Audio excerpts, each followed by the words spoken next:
ایک مرتبہ نبی اسلام نے حضرت علی عنہ کو فرمایا علی انت منی و انا منکا، تو مجھ سے ہے اور میں تجھ سے ہوں۔ بتانے کا مقصد یہ تھا کہ میرا اور تیرا رشتہ اتنا گہرا ہے کہ وی آر سیم بلڈ۔ آج کے دور میں کہتے ہیں وی آر سیم بلڈ، ہم ایک خون ہیں۔ تو یہ نبی علیہ السلام فرمانا چاہتے تھے انت منی و انا منکا، میں تجھ سے ہوں تو مجھ سے ہے، یعنی ایک درخت ہے اور اس کی دو شاخیں ہیں، وہ دونوں شاخیں ایک دوسرے کے ساتھ ایک ہوتی ہیں۔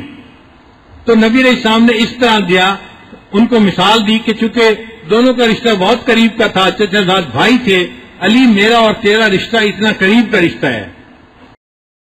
چنانچہ جب نبی علیہ السلام مدینہ طیبہ پہنچے تو آپ صلی اللہ علیہ وسلم نے مہاجرین کو سیٹل کرنا تھا۔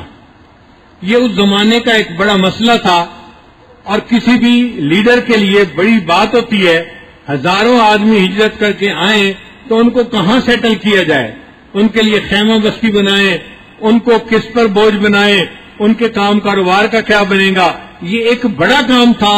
مگر نبی علیہ السلام نے اس کا اتنا پیارا اور بہترین حل بنایا کہ آپ نے مواخات کروا دی، فرمایا انما المؤمنون اخوہ، سب ایمان والے ایک دوسرے کے بھائی ہیں۔ اللہ نے ایک مہاجر اور ایک انصاری کو بھائی بنا دیا، یہ مہاجر اس کا بھائی، یہ مہاجر اس کا بھائی، سب کو بھائی بناتے گئے اور مہاجرین کو ان انصار نے اس طرح بھائی بنایا کہ ایک انصاری کے ہاں 2 باغ تھے، انہوں نے مہاجر کو کہا کہ 2 میں سے ایک باغ تم پسند کر لو، ایک باغ میں لے لوں گا، تمہارا بھی گزارا ہو جائے گا، میرا بھی گزارا ہو جائے گا۔ ایک نے کہا کہ میرے 2 مکان ہیں، ایک مکان میں میں رہ لیتا ہوں، ایک مکان آپ لے لیں، ہم دونوں کی زندگی اچھی گزر جائے گی۔ ایک مہاجر بھائی نے تو یہاں تک کہا، ایک انصار بھائی نے، کہ دیکھو میری 2 بیویاں ہیں، ان میں سے جو تمہیں پسند آتی ہے میں اس کو طلاق دے کے فارغ کر دیتا ہوں، تم اس کے ساتھ نکاح کر لو، تمہیں بھی بیوی مل جائے گی اور مجھے بھی ایک بیوی خدمت کے لیے مل جائے گی، اور ہم دونوں بھائی اس طرح ایک دوسرے کے ساتھ مل کر گزارا کریں گے۔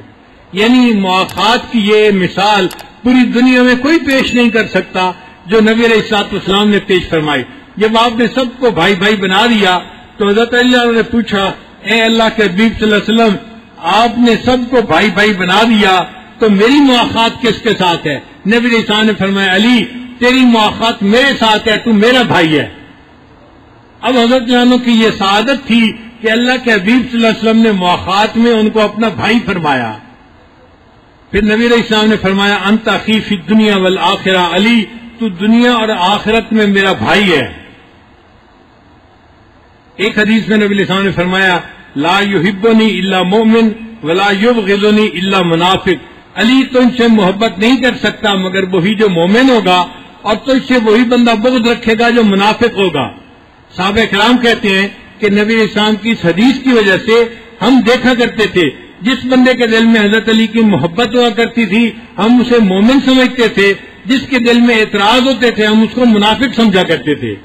الحمدللہ آج اہل سنت والجماعت کے جتنے حضرات ہیں سب حضرت علی عنہ سے بے پناہ محبت کرتے ہیں، خلفائے راشدین چاروں حضرات سے بے پناہ محبت کرتے ہیں۔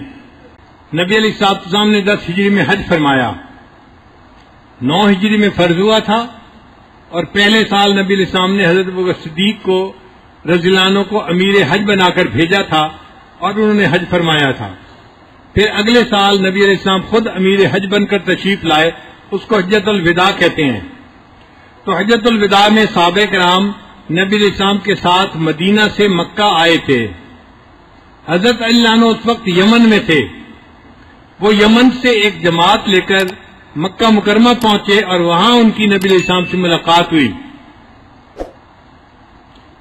نبی علیہ السلام نے ان سے پوچھا بما احللتا، علی تم نے کون سا احرام باندھا ہوا ہے؟ حج 3 طرح کے ہوتے ہیں، حج افراد، حج قران اور حج تمتع۔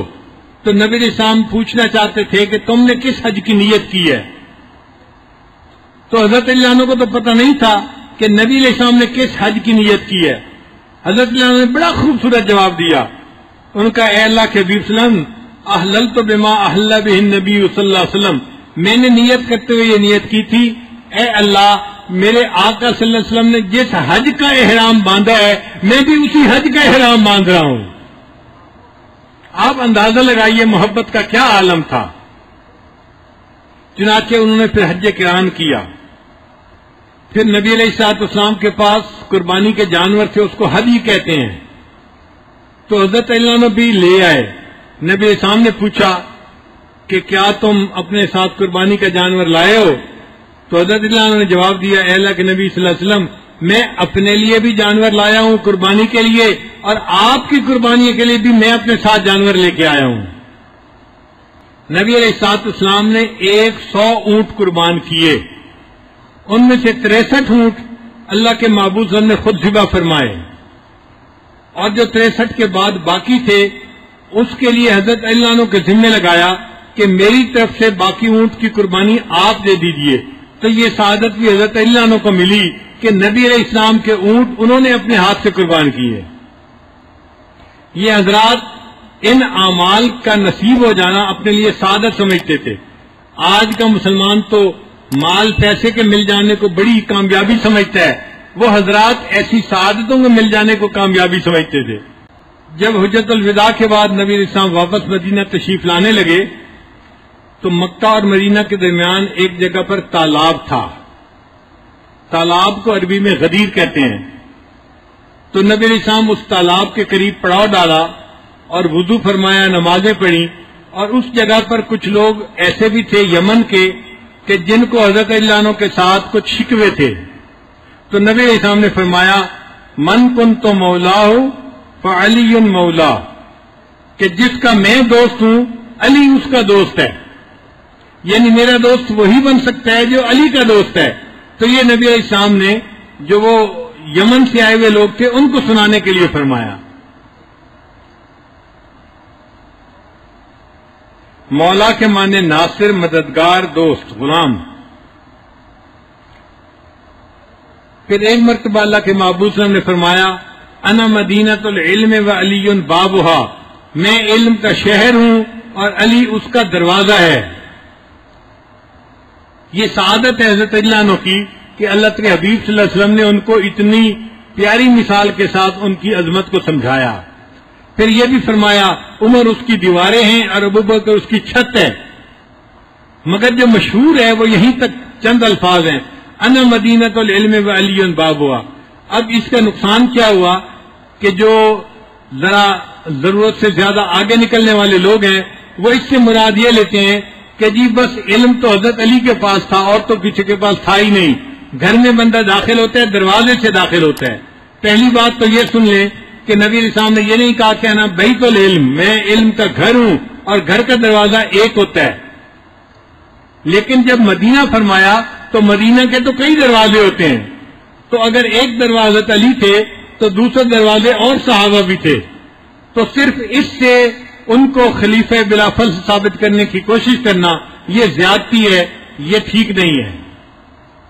ہاں علماء اہل سنت یہ فرماتے ہیں کہ نبی علیہ الصلوۃ والسلام نے سے جو علم ولایت تھا وہ سب سے زیادہ حضرت علی عنہ نے حاصل کیا. علم ولایت سب سے زیادہ حضرت علی عنہ نے پایا، اور جو علوم نبوت تھے وہ حضرت علی عنہ کی بجائے حضرت ابوبکر صدیق نے نبی علیہ السلام سے حاصل کیے تھے. تو علوم ولایت، کمالات ولایت حضرت ابوبکر صدیق نے حاصل کیے، اور کمالات ولایت جو تھے وہ حضرت علی عنہ نے حاصل کیے. تو نبی علیہ السلام نے فرمایا، انا مدینۃ العلم و علی بابھا،